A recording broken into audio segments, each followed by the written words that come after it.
Scenes like these are becoming a familiar sight in schools and playgrounds across the country as a new craze is taking hold amongst the youth of today.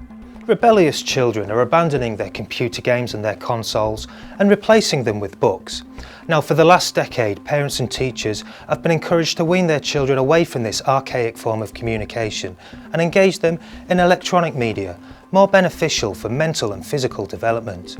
Unlike the tradition of game playing, which encourages the child in a vivid three-dimensional world filled with moving images and musical soundscapes, navigated and controlled with complex muscular movements, books are simply a barren string of words on the page. Reading books chronically understimulates the senses.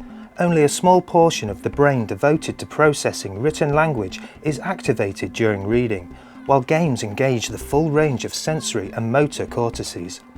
Experts worry about the effect this may have on our children. The children are returning to these archaic forms which allow only one reading, only one possibility, in which their mind is narrowed, their opportunities are withdrawn, and they end up retreating into not their own imaginations, but a single, almost fascistic, dictated narrative, leaving no opportunity for self-expression or personal interaction. It's a form of mental straitjacket, if you like. Books are also tragically isolating.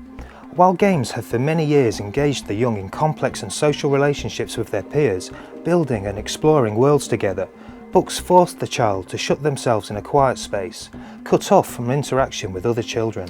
The growing popularity of libraries to facilitate this reading activity is a frightening sight.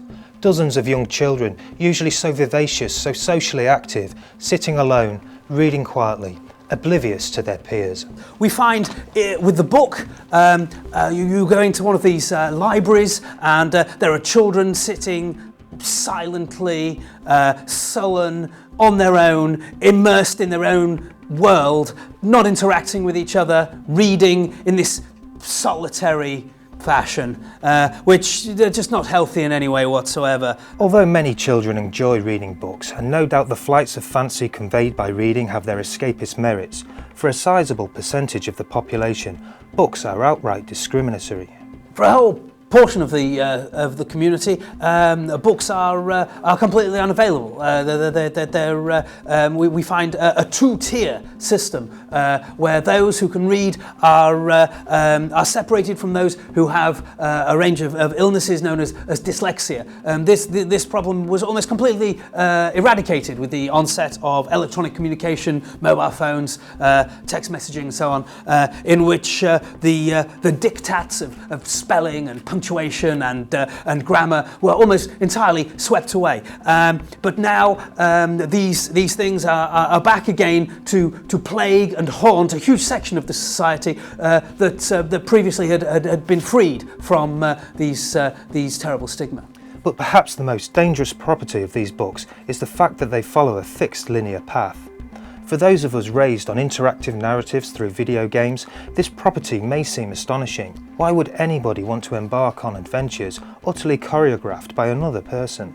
We find thousands of children these days engaging on these rigid, straitjacketed narratives every day, completely dictated from the beginning to the end, with no variation, no deviation from that the author has set down in print. And one has to worry for society. One has to worry. And there's a whole generation being raised to not question, to follow, and this is dangerous stuff. Reading is not a process that encourages active participation. It's a submissive one, and we must ask ourselves what the long-term implication of this trend may be. Are the young readers of today's generation simply learning to follow the plot rather than take the lead?